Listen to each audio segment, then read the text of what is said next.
Yo tout le monde, bienvenue sur la chaîne de le Max. On se retrouve pour parler d'Eden Zero et notamment de la version française, puisque vous savez qu'Eden Zero est arrivé sur Netflix. La version Française, la France. Ouais, Netflix. 12 épisodes du coup. Ça veut dire que ça nous arrange. Pourquoi? Parce que vous savez qu'on fait des reviews chaque semaine sur Eden Zero. Là, on arrive à l'épisode 20 et sinon on aurait eu à faire un condensé. Ouais, un lot avec les épisodes 20 à 25. Là, comme ils ont sorti que les 12 premiers épisodes, c'est bien. Ça nous permet de continuer notre rythme de croisière et on va dire, en plus de faire une vidéo sur la VF, du coup, qui est disponible sur Netflix. Nous, on est plutôt aficionados de la version originale. On va regarder pourquoi, tout simplement pour les intentions originelles telles qu'elles ont été voulues par le directeur, en plus par le réalisateur de la série. Donc on préfère, c'est les voix originales. Après, il y a tout le temps des aficionados de la VF. Donc on va faire une petite vidéo où on donne nos avis sur cette VF. Voilà. Ouais, parce que du coup on a pris le temps d'étudier la VF, on a regardé ça, donc on s'y est penché très sérieusement. Et le constat général, déjà pour vous donner avant de rentrer dans le détail, une ambiance, on est plutôt satisfait de ce que propose cette version française. On va revenir dans le détail, parce que plutôt satisfait, ça veut forcément dire qu'il y a des choses à redire. Mais de manière générale, c'est plutôt bon.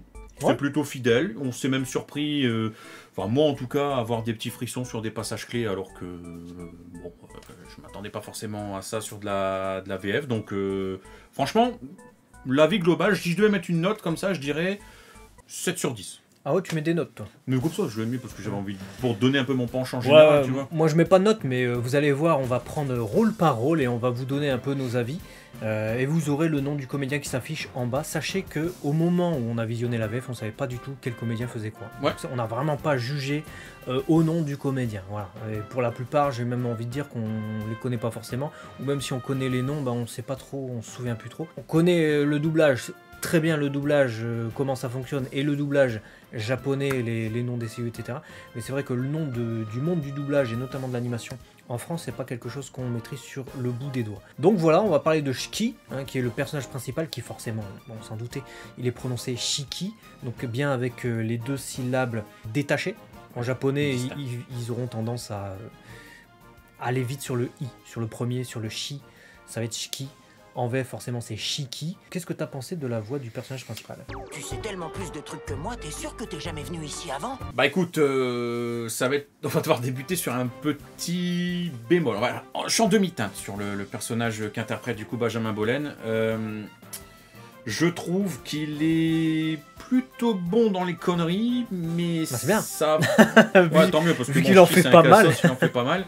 Mais si tu préfères, je trouve qu'on est encore un peu dans la caricature des doublages qu'on ressentait un petit peu à l'époque, un peu canardisé, forcé sur la voix, des petites intonations. Tu crois vraiment que je vais accepter d'aider quelqu'un qui est méchant avec Rebecca? Il est bon, voilà, il a compris le personnage, ça se sent clairement qu'il a compris le personnage. Maintenant c'est plus, je pense, un souci pour moi très personnellement de son timbre de voix. En fait, j'ai un souci avec le timbre de voix VO, VF et tout, en fait, avec Shiki à chaque fois. Ouais. C'est vrai, parce que même en VO, Takano j'étais pas à 100% un adepte au départ de sa voix, je m'y suis habitué, mais... Donc Shiki, ni VO ni VF. Du coup, tu vas regarder en anglais? Non, mais non, je reste sur la VO, mais voilà, voilà, il est... Ouais, moi la version française, pareil, j'ai eu du mal à me faire à la voix. Après, j'ai eu du mal à me faire à la voix de la version originale aussi. Shiki. On a un souci avec Shiki. Ouais, Shiki, il faut un temps d'adaptation. Après, sa voix colle. Je trouve que la voix française est correcte. On va passer du coup à Rebecca Bluegarden, qui est pour moi l'une des voix les plus impeccables et magnifiques de cette version française. Pareil, Anaïs Delva. Félicitations à Anaïs Delva pour le travail fait sur Rebecca. Le jeu, l'intention, la connerie, l'énervement, le sérieux, la tristesse, l'agacement. On a fait plein de... Juste partout. Non, malheureusement, c'est pas encore tout à fait de l'Ethergear. Un jour peut-être. C'est incroyable. Et c'est pas... On est sur vraiment, je trouve, le doublage moderne. Je différencie vraiment parce que il y a le doublage qu'on peut des avoir, années 90, qui était fait par-dessus la jambe, ils s'en foutaient. Le doublage moderne avec beaucoup plus d'investissement. Aussi, c'est des...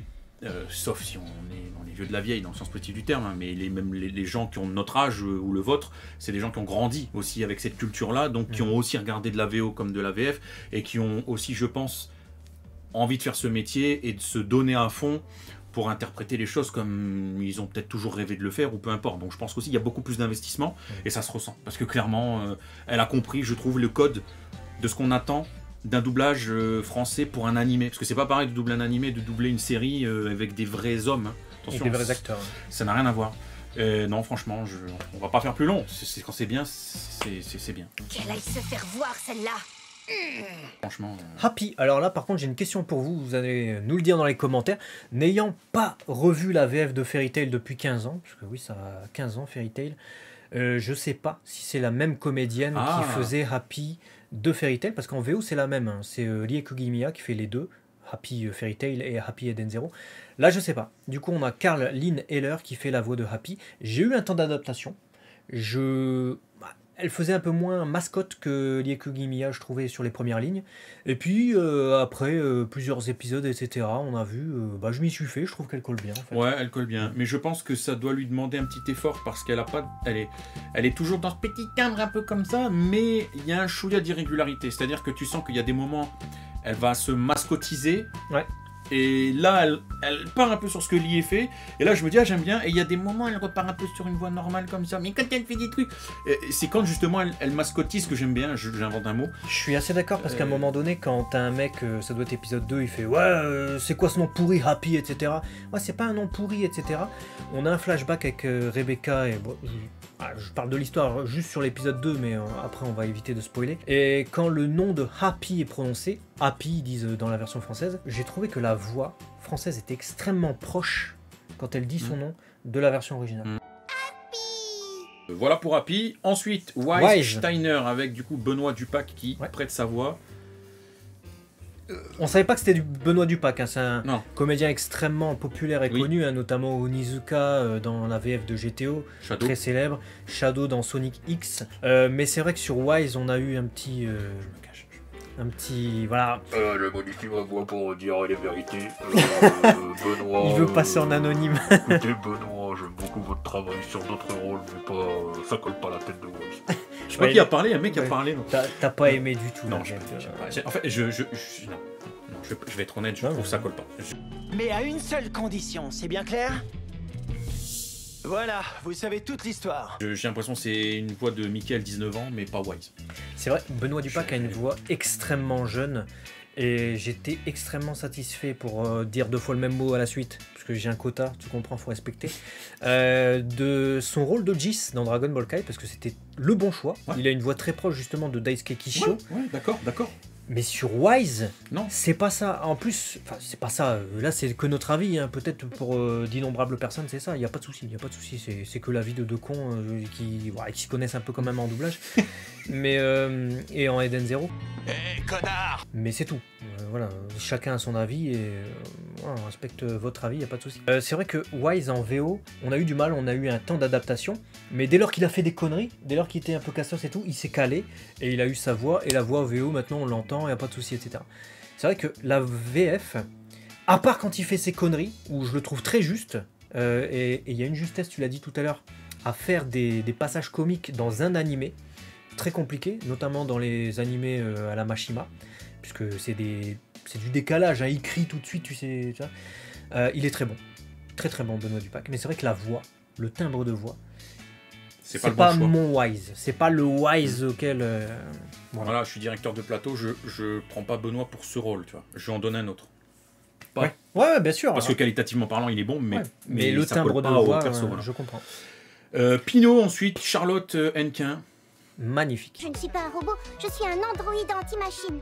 Mon nom complet est E.M. Pinot. Mais vous pouvez m'appeler Pinot. C'est Pinot, hein. L'une des meilleures voix de la version française. Shiori Izawa était déjà impeccable en version originale sur Pinot. Une très petite voix, à la fois mascotte, à la fois mignonne et à la fois androïde. Et on a le même rendu, la perfection en VF, rien à dire. Non, rien à dire. C'est un peu moins le cas du coup sur le prochain personnage Homura.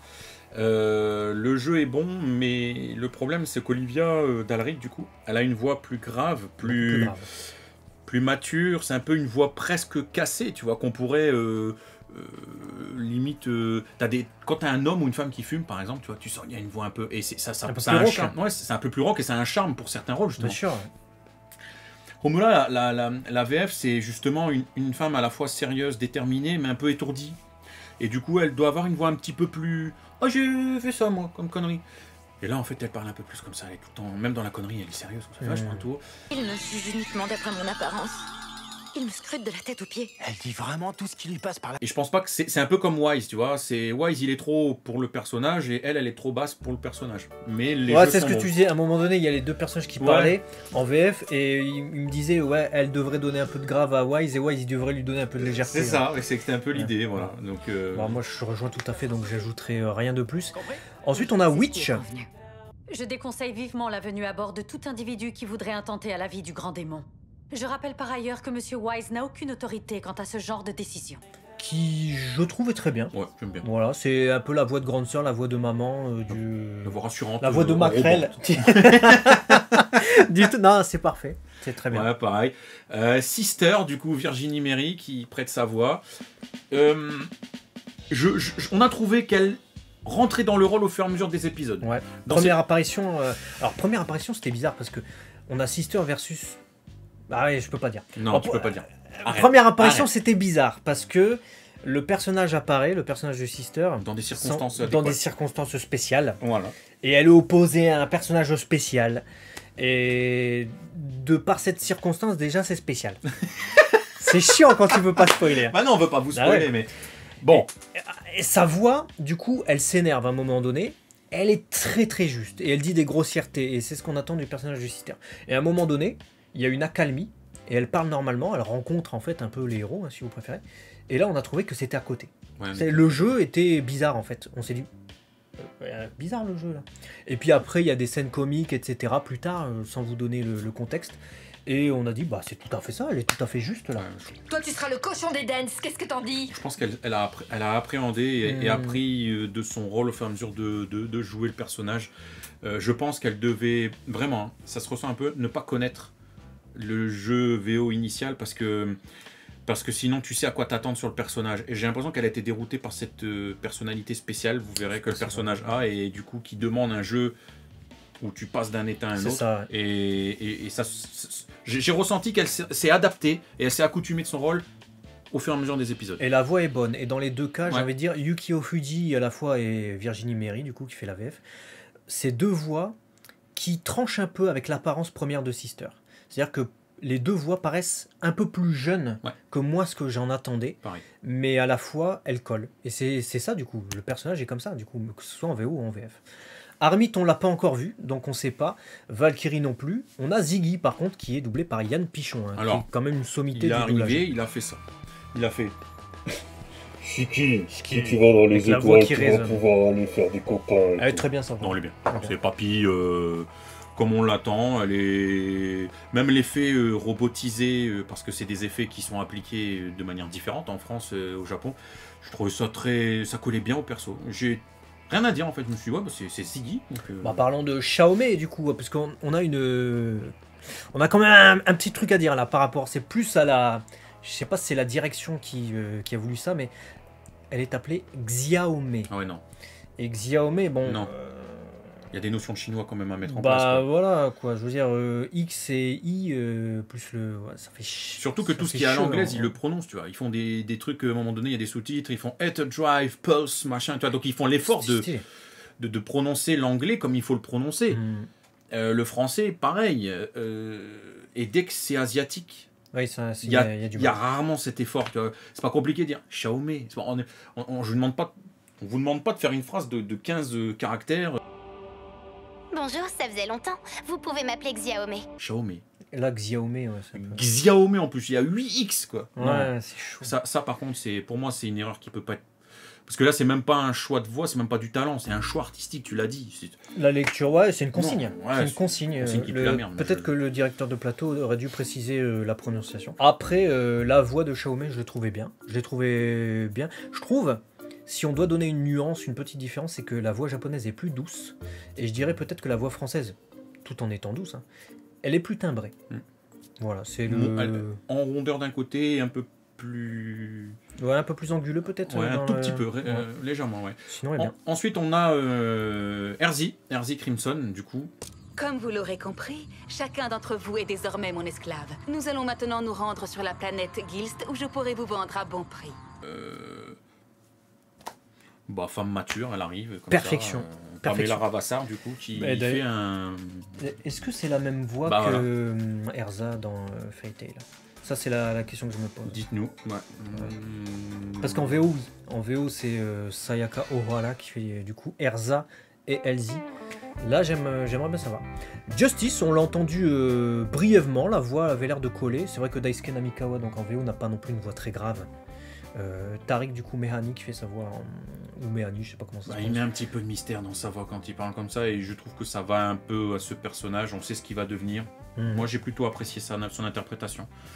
Un peu différente de Namikawa, mais pour autant, je trouve que ça colle au personnage et ça se différencie un peu des autres voix qu'on entend d'hommes, donc c'est bien. Ouais, d'ailleurs, t'as un truc à dire globalement par rapport à ça, parce que je vois qu'il n'y a pas énormément beaucoup de comédiens qui vont qui vont apparaître dans les 3 derniers rôles qu'on a mentionnés.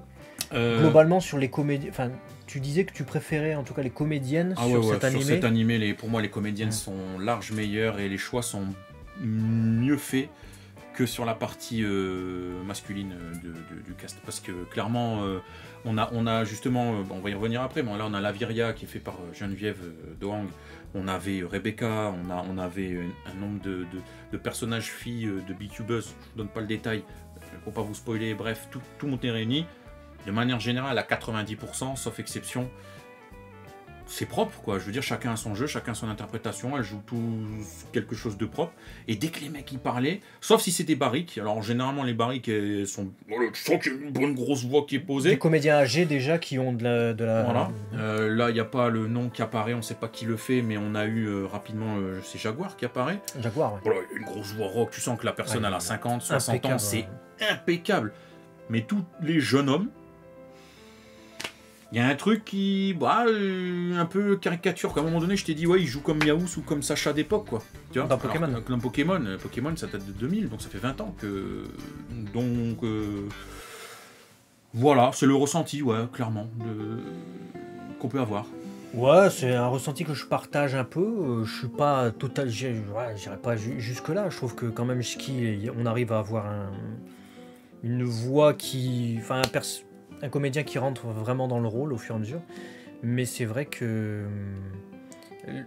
les voix féminines et les comédiennes en tout cas m'ont surpris agréablement sur cette série, notamment Geneviève Doang que je découvre, hein. Je sais qui c'est parce que je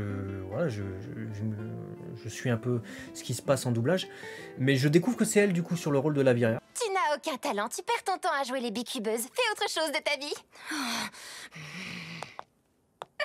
Voilà.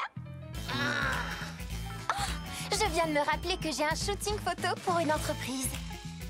Désolée. Et alors, Laviria, c'est un personnage détestable au possible, mais que je kiffe. Je sais pas pourquoi, je sais pas ce qu'elle m'a fait. Et Ayumi Ayano, j'avais eu un temps d'adaptation en VO.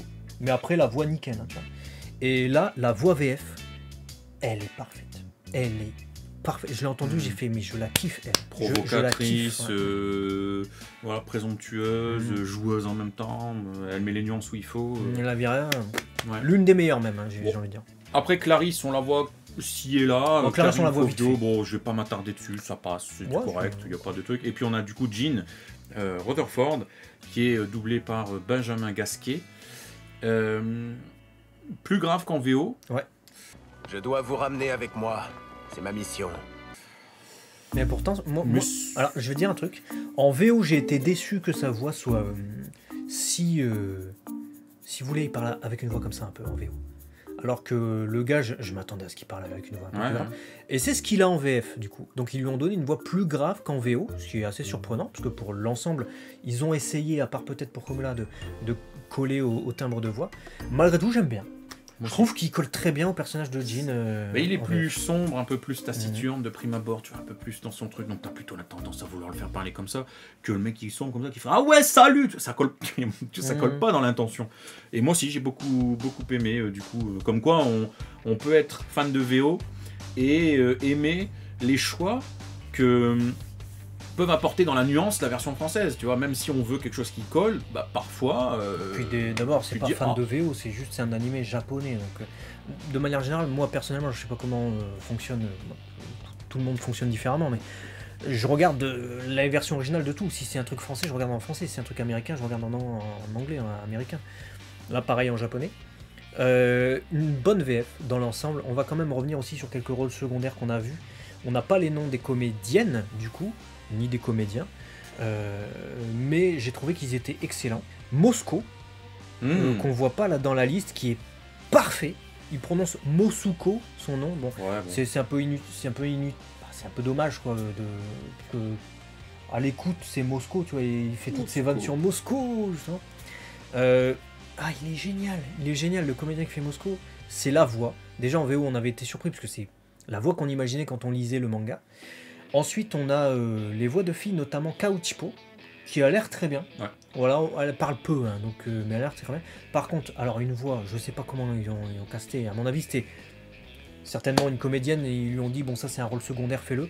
Parce que la voix de Kopa-chan, elle doit avoir 10-12 ans, c'est la petite fille du lot, quoi. Pitié, je veux rentrer à la maison. C'est Janine, 49 ans. Ah ouais, voilà. Désolé Janine, hein, mais... Non mais... même toi, t'as pas dû être à l'aise. Une petite fille de... non mais c'est vrai, je veux dire... non mais... Elle pleure, elle a 50 ans. Mais il y avait moyen de mettre une autre comédienne, je veux dire. En plus, Kopa-chan, c'est une bicubeuse, donc comme Kaochipo, on est amené à les revoir, j'imagine, dans l'histoire. C'est des potes de Rebecca. Non, non. Ah, Iega, par contre, était parfait, lui. Ah ouais, lui. Iega, c'était la même que la VO. Avec ses grosses voix grenouilles grasseuses. Et c'était la même qu'en VO. C'était excellent. Je suis ravi de vous accueillir à la Illega Tower. Une grenouille. Oh, je la reconnais, celle-là. Et elle aussi. Je les ai toutes vues, tant de célébrités, c'est fantastique. Et voilà, après, je pense qu'on a fait le tour. Bon, même son sous-fifre, avec sa moustache, son sous-fifre était bien. Il s'appelle... que ça se tache mou. J'ai oublié son nom. Je sais plus, mais bref, on vous met l'image là. Il était bien. Il était bien. Donc non, une VF efficace. Du coup, si vous hésitez à regarder Denzero parce que vous dites ouais mais je suis pas un habitué de la VO, j'aime pas lire, etc. Parce qu'il y en a encore. Hein, et bah écoutez, vous savez que vous pouvez vous laisser tenter par la VF et vous faciliter la vie parce qu'elle est plutôt de bonne qualité. Ouais. Donc ça c'est un point positif. On attend du coup la suite, hein, parce qu'il y a eu que 12 épisodes diffusés à ce jour sur Netflix. Évidemment, on a de grosses attentes sur Armit et sur Valkyrie. Donc on verra. Parce que là, ça peut tout changer. Ça passe ou ça casse. Ça peut tout. Ah ouais, là, on va pas rigoler avec ça. On va être. Là, si tu nous fais une Kopa-chan sur Armit, moi je rage quitte. Hein. Drakenjo, si je veux savoir. À Drakenjo, parce qu'on l'a vu apparaître Drakenjo, lui, contrairement à ces deux-là. Mais il parlait pas. Et puis il y a un arc après aussi. Voilà, je dirais pas plus. Il y a des personnages importants. Il y a des personnages foufous. Et il faut la foufouille. Et il faut la folie, voilà. Ouais, là, dites-nous ce que vous avez pensé du coup de la version française, si vous l'avez vu ou si vous avez vu des extraits, etc. Vos attentes également. Et on se retrouve très vite sur la chaîne de Léo et Max. Des bisous. Ciao, ciao.